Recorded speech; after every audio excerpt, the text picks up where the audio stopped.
Hello everyone, welcome back. कैसे हैं आप सभी? Hopefully you people are doing well. आज है 6 अप्रैल 2026 और आज इस वीक का फर्स्ट डे है, यानी कि मंडे है। तो इस दिन को हम शुरू करेंगे एक पॉजिटिव कोट के साथ। Quote is, if you believe in yourself anything is possible. अगर आपको खुद पर भरोसा है कि आप कुछ बेहतर कर सकते हैं लाइफ में, तो लाइफ में कुछ भी इम्पॉसिबल नहीं है। तो कुछ भी शुरू करने से पहले सबसे पहली शर्त होती है कि आपको खुद में विश्वास होना चाहिए कि आप कर सकते हैं। तो आज के हम इस वीडियो को शुरू करते हैं इसी कोड के साथ। और आज का हमारा फर्स्ट इम्पॉर्टेंट क्वेश्चन है, which state of India has topped the inaugural edition of Khelo India tribal games 2026 recently. हाल ही में आयोजित खेलो इंडिया ट्राइबल गेम्स 2026 के पहले संस्करण में भारत के किस राज्य ने शीर्ष स्थान प्राप्त किया है? ऑप्शंस हैं कर्नाटका, उड़ीसा, झारखंड एंड छत्तीसगढ़। तो इस क्वेश्चन का करेक्ट आंसर है ऑप्शन ए। अभी हाल ही में जो इनॉग्रल एडिशन आयोजित किया गया खेलो इंडिया ट्राइबल गेम्स का 2026 में फर्स्ट टाइम इसको इनॉग्रेट किया गया है। कहाँ पर? छत्तीसगढ़ में। और इस खेल में, इस कंपटीशन में जो टॉप पर स्टेट रहा है वो है कर्नाटका। यानी कि जो कर्नाटका स्टेट है उसने टॉप किया है इस कंपटीशन को। और इसी के साथ इसमें कर्नाटका ने 23 गोल्ड को यहाँ पर हासिल किया है। सेकंड जो स्टेट रहा उड़ीसा सेकंड पोजीशन पर विद 21 गोल्ड। थर्ड पोजीशन पर है झारखंड थर्ड पोजीशन पर with 16 gold. And fourth number पर है छत्तीसगढ़, जो कि होस्ट स्टेट रहा है। नाइन्थ पोजीशन, इसकी पोजीशन है नाइन्थ पोजीशन। ठीक है। तो खेलो इंडिया ट्राइबल गेम्स 2026 एक नया यूनिक इनिशिएटिव है जिसका फोकस है कि जो पूरी कंट्री से जो ट्राइबल एथलीट्स हैं उनका टैलेंट यहाँ पर शोकेस किया जा सके। तो इसी पर्पज़ के साथ इस प्रतियोगिता को आयोजित किया गया। कहाँ पर? छत्तीसगढ़ में।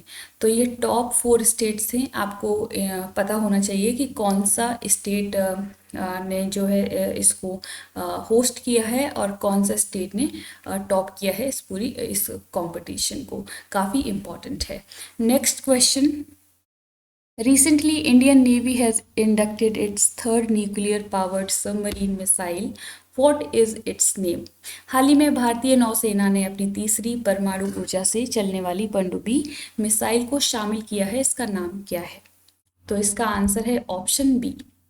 अभी हाल ही में इंडियन नेवी ने अपनी third nuclear powered submarine missile को इंडक्ट किया है जिसका नाम है INS अरिदमन। काफ़ी इम्पॉर्टेंट ये क्वेश्चन है। और अभी ये इंडिया की थर्ड न्यूक्लियर पावर्ड सबमरीन है जो इंडक्ट हो चुकी है। इससे पहले जो सबमरीन्स थी उनका नाम है INS अरिहंत, जिसको 2016 में कमीशन किया गया था। और सेकंड है INS अरिघात, जिसको 2024 में, यानी कि 2 साल पहले कमीशन किया गया था इंडियन नेवी में। और ये इंडिया की जो अरिहंत क्लास सबमरीन्स हैं उन्हीं का एक पार्ट है जिसका नाम है INS अरिदमन। तो काफ़ी इम्पॉर्टेंट है। सबसे इम्पॉर्टेंट बात ये है कि एक न्यूक्लियर बैलिस्टिक मिसाइल है। ये बैलिस्टिक मिसाइल सबमरीन है जिससे कि न्यूक्लियर अटैक किया जा सकता है। तो इस तरीके से ये काफ़ी इम्पॉर्टेंट हो जाती है। Next important question, India's painting the Krishna and Yashoda has become most expensive painting in India is a work of whom? Bharat की पेंटिंग कृष्ण और यशोदा भारत की सबसे महंगी पेंटिंग बन गई है। ये किसकी कृति है? तो इसका आंसर है ऑप्शन डी। राजा रवि वर्मा जो इंडिया के फेमस पेंटर हैं, और इनकी जो पेंटिंग है जिसका नाम है Krishna and Yashoda most expensive बन गई है। जो अभी इसका ऑक्शन हुआ है मुंबई में, उसकी यहाँ पर जो कीमत रखी गई है 167.20 करोड़। और जिसको किसने परचेज किया है? साइरस एस पूनावाला ने। अभी तक की मोस्ट एक्सपेंसिव पेंटिंग है ये, जिसका नाम है यशोदा एंड कृष्णा। और किसने इसको बनाया है? राजा रवि वर्मा ने इस पेंटिंग को बनाया है। राजा रवि वर्मा इंडिया के one of the best painters में माने जाते हैं। इन्होंने यूरोपियन ऑयल पेंटिंग टेक्निक जो है उसको इंट्रोड्यूस किया था इंडियन आर्ट में, और इसको ब्लेंड किया इंडियन माइथोलॉजी के साथ। तो काफ़ी इम्पॉर्टेंट इनका कंट्रीब्यूशन है पेंटिंग के फील्ड में, और इस पेंटिंग का आप लोग नाम याद रखिएगा। Next important question, which among the following statement is are correct regarding Namo drone Didi scheme which is seen in news recently? हाल ही में खबरों में आई नमो ड्रोन दीदी योजना के संबंध में निम्नलिखित में से कौन सा कथन सही है? ऑप्शंस हैं, it is a central sector scheme aimed at empowering women led SHGs under Deen Dayal Antyodaya Yojana. B option, Karnataka has emerged as a leading state in training women SHGs as drone pilots. C option है both A and B are correct, and D है none of the above. तो इसका answer हो जाएगा option C. अभी हाल ही में news में है स्कीम नमो ड्रोन दीदी स्कीम, और दोनों ही स्टेटमेंट्स यहाँ पे करेक्ट है। जो ये स्कीम है ये एक सेंट्रल सेक्टर स्कीम है, यानी कि जो इसकी फंडिंग है वो सेंट्रल गवर्नमेंट के द्वारा दी जाती है 100%। दो तरीके की स्कीम्स होती हैं, central sector scheme and central sponsored scheme. जो सेंट्रल स्पॉन्सर्ड स्कीम्स होती हैं उसमें central government and state government दोनों के द्वारा ही फंडिंग दी जाती है किसी भी स्कीम के लिए। तो ये जो स्कीम है सेंट्रल सेक्टर स्कीम, इसमें 100% फंडिंग दी जाती है, दी गई है जो सेंट्रल गवर्नमेंट है उसके द्वारा, और इसका ऑब्जेक्टिव ये है कि जो वुमेन लेड SHGs हैं यानी कि सेल्फ हेल्प ग्रुप्स हैं, उनकी जो वुमेन हैं उनको यहाँ पर सिलेक्ट किया जाएगा और उनको ड्रोन्स प्रोवाइड किए जाएंगे, ताकि इन ड्रोन में इन महिलाओं को ट्रेनिंग दी जा सके और उनका यूज़ फार्मिंग में किया जा सके।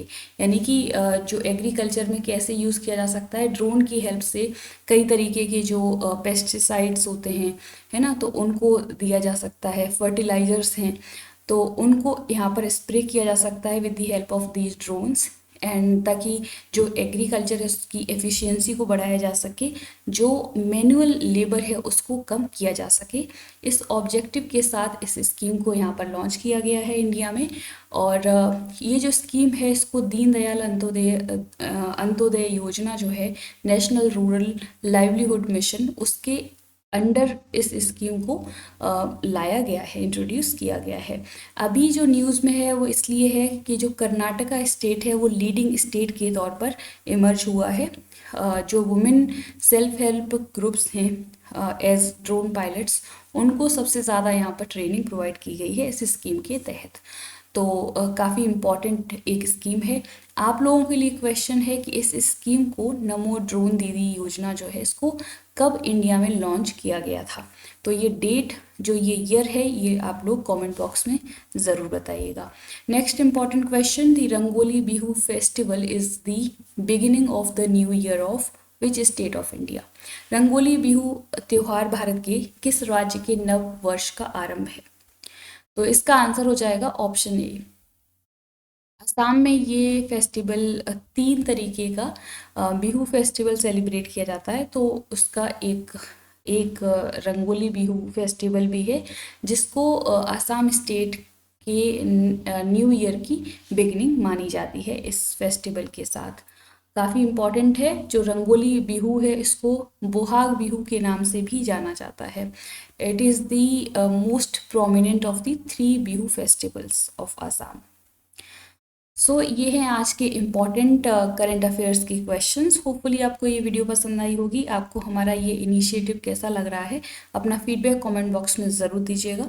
अगर वीडियो पसंद आती है तो प्लीज़ इसको लाइक करें, शेयर करें एंड सब्सक्राइब करें हमारा चैनल निधि यादव एजुकेशन। मिलते हैं अगले वीडियो में विद अदर इम्पॉर्टेंट क्वेश्चन। तब तक अपना ख्याल रखिए, पढ़ते रहिए। Thank you.